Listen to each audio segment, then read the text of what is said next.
You know, you got to wonder where South Shore 12 is. They're like barely covering the storm.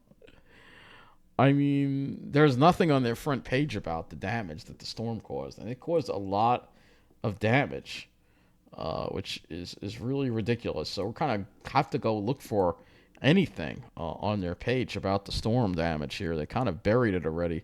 I mean, it's so obvious who they gear to. But let's see if we can find anything. All right, here we go. Finally, we've got two stories. So we've got Tobay Beach has been swept away, and storm adds to erosion on Townview Drive in Rocky Point. We're going to start with Rocky Point, of course, because the South Shore is not first here. So let's take a look at this. Shore has crumbled and fallen down over a 100-foot cliff. Now the people who live in that community are begging for help before their homes slide down that cliff as well. News 12's Krista McNally has the story. I think it's a little more important than Tobay, don't you? Because this affects people's homes. Rocky Point. Clearly, my house is in jeopardy. My whole family's safety is in jeopardy. Yan Chung is pleading for help after part of Soundview Drive has collapsed and fallen down a 120-foot cliff on the Long Island Sound. This road is becoming so unsafe and is jeopardizing my whole house. Chung's home is right along that roadway, and the massive slope is now only a few feet from her retaining wall.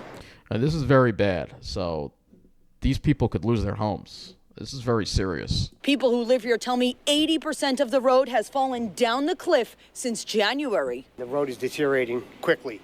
The private road is owned by the North Beach Property Association that released a statement saying, in part, we have been in contact with all local and state agencies from the outset. This is a complicated process that requires permits and permission from various government agencies. Meantime, another issue residents are now facing is that they say people keep coming to the deteriorating road and walking up to the edge to look down and take pictures or cut through to the other side. This fence went up about last week one time, and just to stop people from going over the barrier. This is very dangerous. That's not a spot you want to stand because that could collapse in any moment. You could be a goner if that happens. The dogs walking by. And while a fence may have protected people from looking, Chung says her home is in immediate jeopardy. Oh my Look gosh. beyond the jurisdiction. Look beyond the bureaucracy.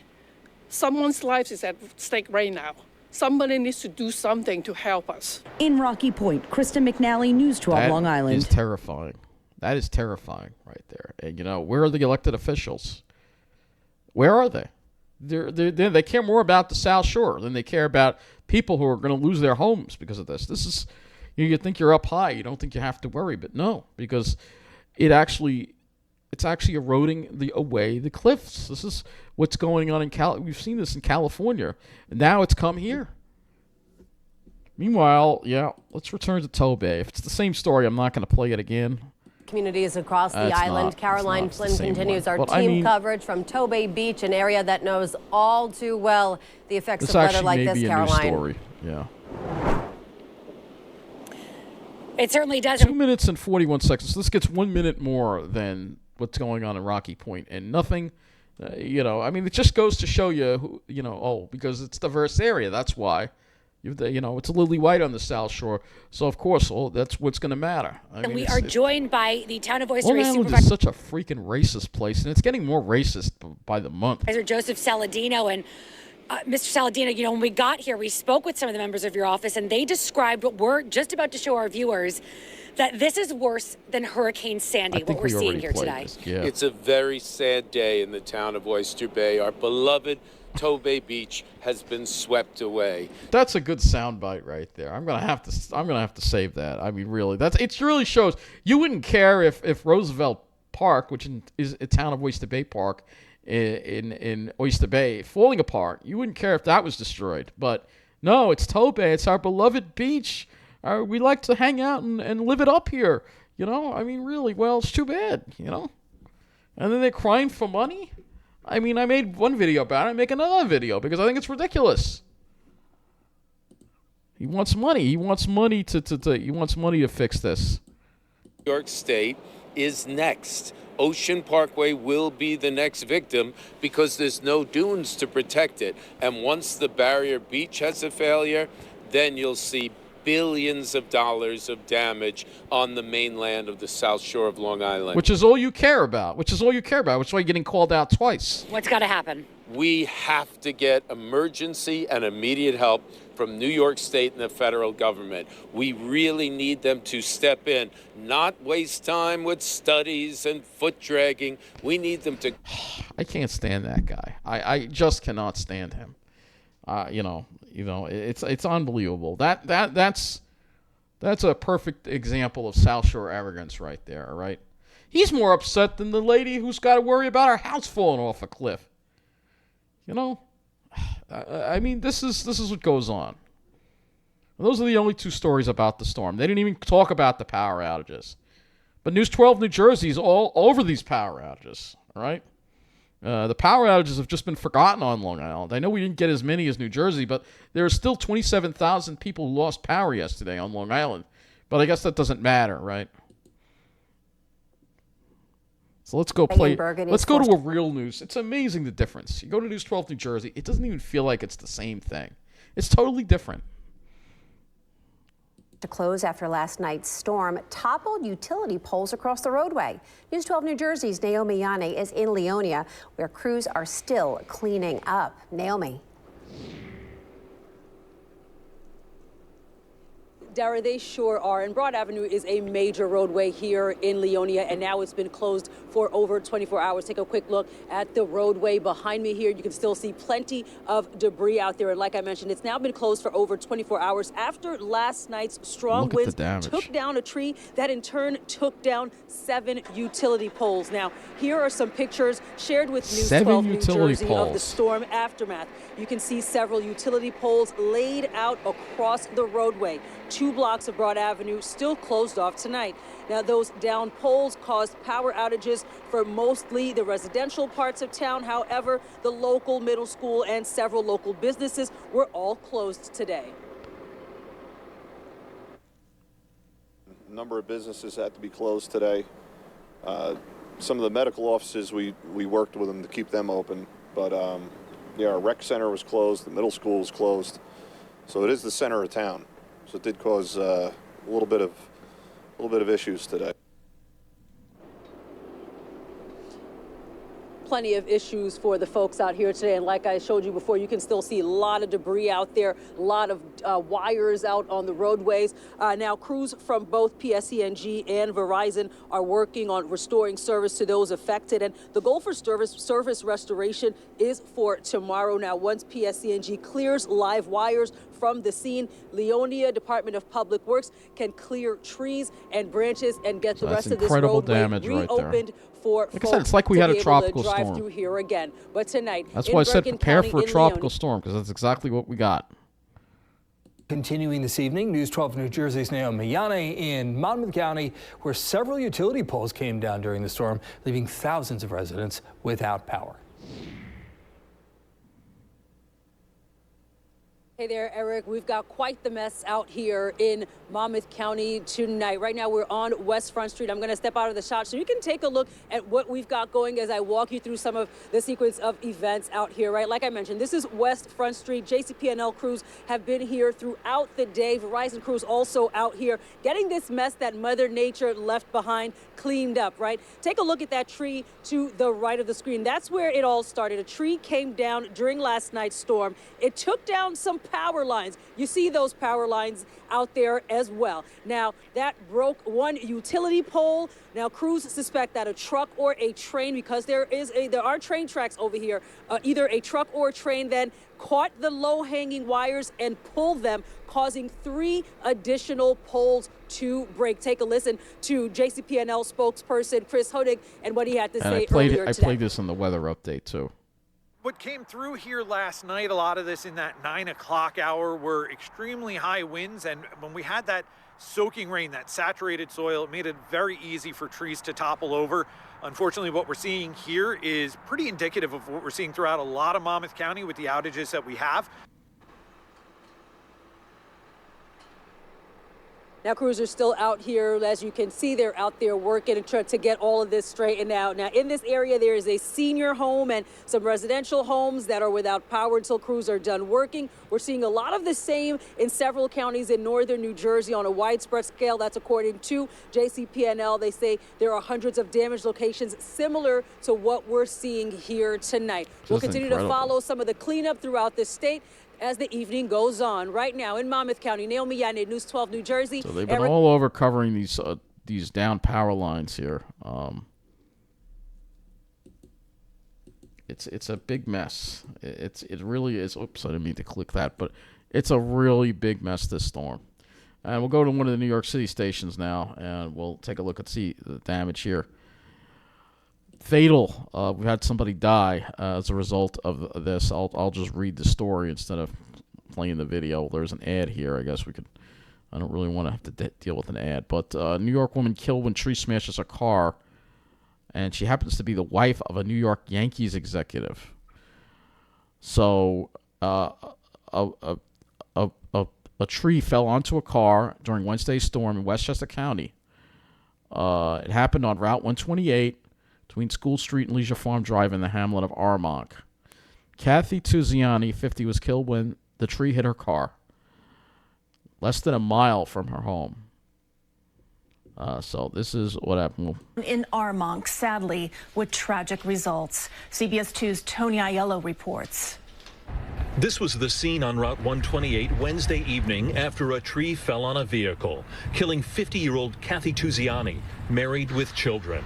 The massive tree now in pieces on the side of the road. The accident location just a half mile from Tuziani's home. We had a major storm come through, really high winds. It was about 65 mile per hour gusts. Damani Bush is DPW commissioner in Mount Vernon, where cleanup was the focus of the day.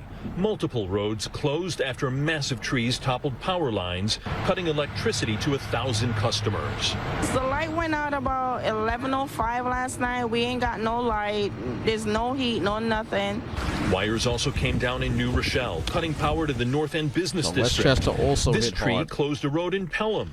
The whole area was the scene in Greenburgh. Multiple poles toppled, a car crushed. Businesses trying to run on generator power. There's a lot of people working, at least trying to get the poles up and the electric back on. The power is back on in the north end of New Rochelle Wednesday night. All of these businesses were without. Con Ed bringing in 250 contractors and mutual aid workers to help with power restoration. In New Rochelle, Tony Aiello, CBS 2 News. And the woman killed in Armonk was married to a senior executive with the New York Yankees. Tonight, the team telling us that Kathy Tuziani was beloved for her kindness, her intelligence, humor, and love for her family. And we got another video about, again, we played some of this earlier. Down wires. I mean, look at this tree on a house here. I mean, this is incredible damage that we've seen. This is incredible damage, and I don't understand why Long Island's. I mean, they barely have any stories on this. I mean, we were hit hard too, but apparently they just don't want to really cover this too much. So we don't know exactly how bad the damage was on Long Island because, again, it's not really being covered that much. Newsday, obviously, not even talking about it either. So I just don't understand it because a lot of areas were hit hard on Long Island, and there were people who lost power. And let's just see. Fire Island ferries, I think, resumed service. They were suspended yesterday. It looks like they are back. Let's see if we can go to Fire Island and see if we can get any news out of Fire Island, which tends to be forgotten even though it's on the South Shore. But yet, I don't see anything here about Fire Island. No, not Fire Island ferries, just Fire Island. And nothing. Nothing at all on Fire Island. So we don't know exactly what has happened on Fire Island at all. So I don't know. Like I said, Long Island, I don't know. This is a messed up place with the news. I don't get it at all. Let me just go to the Twitter here, and we're going to go ahead and look at Fire Island as well and see if we can find anything. Maybe anything from Fire Island on here right now. All right, this is a picture of the waves. And maybe they weren't damaged too badly. All right, the beach is already underwater. So this is a time lapse from yesterday of what happened at Fire Island here. Look at the water going under Davis Park right here. So I don't know if there's been severe beach erosion. I'm assuming there is damage as well. But I don't really see anything here. So again, not too much on Fire Island. We all know why Fire Island tends to be forgotten. It's not a certain demographic, and the people there are LGBTQ, so of course they're going to get discriminated against, which is ridiculous. I mean, but this is the way it is on Long Island. Only certain people seem to get covered. Okay. We've got boardwalks at Carrington House and Watch Hill closed. Fire Island Lighthouse closed to inclement weather. That was yesterday. Yeah, this is what's going on. Really, really bad storm, but again, we don't know too much about what happened on Long Island. Only a few select areas right now that we know of still. A day later, we still don't know about what's going on Long Island. I'll check all the other New York stations as well. We'll check NBC New York as well and see if we can find anything more about Long Island, because I'm sure we had storm damage here on Long Island here. All right, Thrash, NYC area. But they're probably not gonna. Nothing about Long Island. It seems, we're just, like I said, we're just forgotten. Obviously, I know we weren't hit as hard as some of the other areas, but still should have been more mentioned. Especially the Rocky Point. I mean, the city station should have picked that up. Why? Let me just go. Let's go to Rocky Point. Let's go to news. Nope. Let's see if we can find any more about that Rocky Point. Only News12 covered that. I'll give them credit for that. We'll say Tobay Beach. So yeah, only that. Yeah, I don't know why the city stations just tend to ignore us, but they do. For some reason, it seems to be on the News12 the Bronx site. But I mean, the storm was bad. It was a bad storm, and it's just more sign. And none of the media is really talking about why it's happening. It's happening because of climate change, but nobody really wants to mention that. So anyway, I guess that's all about the storm coverage. Figured I would just show you what's in the media, what's going on with these storms, but not as much as I would have liked to have seen. Oh, here we go. Oyster Bay look the government to save our beaches. So here we go. Oyster Equal Post. Again, it's just all about them. What about the North Shore? All about the South Shore. I mean, it's just unbelievable. This is so obvious what this. Who they gear. It's like the town of Oyster Bay. It's really the town of Massapequa. They don't really care about the rest of the town. It's just, I'm sure that erosion is happening in Bayville too, but they don't care about that, but we don't even know what's going on in Bayville, so we get very little. Like I said, we really don't have a news station on Long Island. We don't have news. We don't have any sources of news. We're pretty much in the dark with a lot of stuff. News 12 storm coverage was Long Island News 12 storm coverage absolutely sucked. Oh yeah, let's talk about the eclipse more. I mean, really, this is ridiculous. That's all I gotta say. I mean, where is the storm coverage? There's no storm coverage here. It's just despicable. Well, I guess that will wrap it up. I could look at News12 Connecticut. I guess we could look at News12 Connecticut. We'll look at Connecticut as well and see if we can find out anything about the storm damage over there, because I'm sure they might have dealt with it too. Let's see, anything there about. Okay, we do have storm damage. We do have some reports here. Checks on road conditions across Connecticut. We have trees down. So this is Connecticut here. Now moving away from us caused significant damage across our region. One place hit particularly hard was Greenwich, and that's where we find News 12 Connecticut's Mark Sudol right now. Mark? Well, Eric, we are on Overlook Drive, which is not far from I-95 between exits 3 and 4, and we have a tree down. Yeah, talk about some damage. This tree is down on some wires. We are told from Eversource that these are live wires, so we are going to keep our distance here a little bit.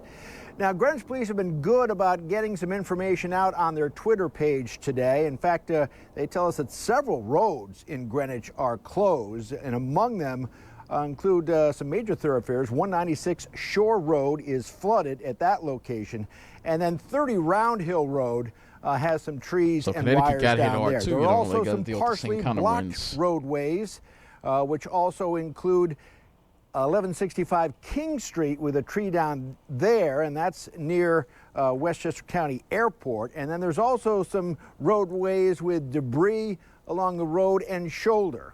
Some of those including Taconic Road and Connecticut Avenue. So just some of the many moving parts that folks here in Greenwich are dealing with. Smokestack partially collapses. I don't understand why the New York City stations haven't covered this. Norwalk, a smokestack over 100 feet at a public housing complex partially collapses. 33 people had to evacuate their apartment building last night. News 12 Connecticut's Marissa Alter at Rudner Court. Marissa, that apartment building and the area around it remain off limits. Della, you can see the tape that the fire department put up behind me to keep people out. That will remain here until the smokestack at least partially comes down and any potential danger is gone. The crew hired for the demolition of the smokestack was waiting for a large crane to arrive from Middletown before they started any work. That happened around 4:15. Truck 2, respond. 261 Ely Avenue, Rudner Court. Going to be for part of the chimney that collapsed into one of the buildings. That was from the wind. That report came into emergency responders after staff at the Rudner Court Learning Center arrived Wednesday afternoon. They found a hole in the roof and bricks on the floor, and that's how we first found out about it. Adam Bavilski of the Norwalk Housing Authority says the smokestack was part of the original build in the 1950s, but hasn't been used in decades. Bavilski also tells us it didn't raise any alarms when an outside firm assessed all the properties last year. So we believe it was the rather strong winds yesterday and into the evening that caused the problem. Luckily, no one was hurt when the bricks came down, but officials didn't want to take any chances. Out of an abundance of caution, they closed the center and the street. They also got everyone out of the apartment building next to the smokestack. Anytime you have bricks falling off of a 125-foot tower, you're concerned. 13 families totaling 33 people had to be evacuated. They're being put up at a local Scary hotel. situation. The housing authority is paying for their stay as well as for their food while they are inconvenienced by being away from home. Bavilski says the hope is people will be able to get back Friday, but that can only happen once the smokestack safely comes down. The plan is for a contractor to shore up the structure first. They are going to then bring in a crane, a tall crane, to start the work of taking the bricks down sort of one by one from the top down. Bavilski says the crane will be used to remove the top half of the tower. Once that's done, people should be able to return here while the wrecking crew demolishes the rest of the tower using other means. In Norwalk, Marissa Alter, News 12 Connecticut. All right, let's just look at one more. Let's look at WABC.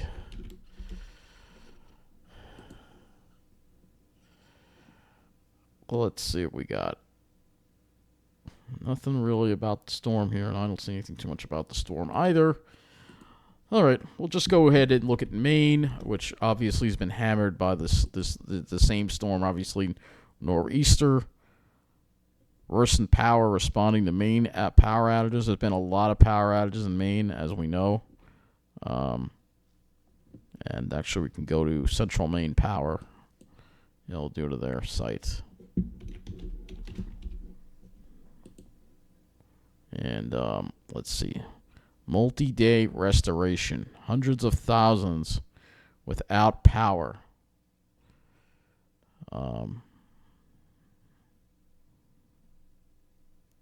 I mean, this is just a huge mess here. And, we've been checking in with the utility throughout the day today as the outages just staging ahead of the storm. We're responding to emergencies. We have restored power to about 20,000, 25,000. So it's really a big problem. Oh, and there was an outage here too, it looks like. Well, this is not related. This is a tree fell down on a power line. You see how antiquated their power grid is. They have a lot of their sub-transmission lines on very low poles. And that's part of the reason. Central main power is pretty bad.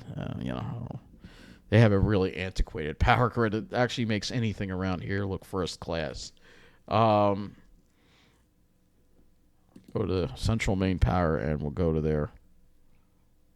Let's go to their X, their Twitter, and see if they've put any photos up of the damage here. Oh, here we go. So here you go. This is what's happened over there.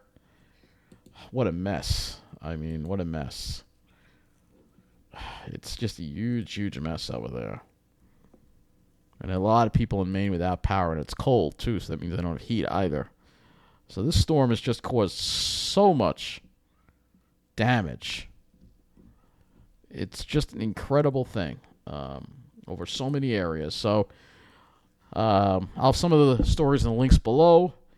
But this storm really was something. And just, what can I say? This is part of what we're going to be dealing with from now on. It's only going to get worse from here. So we've got to prepare, and we can't just throw money away trying to save Tobay Beach. We got to actually protect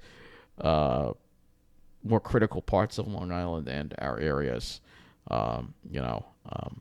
Sorry snobs.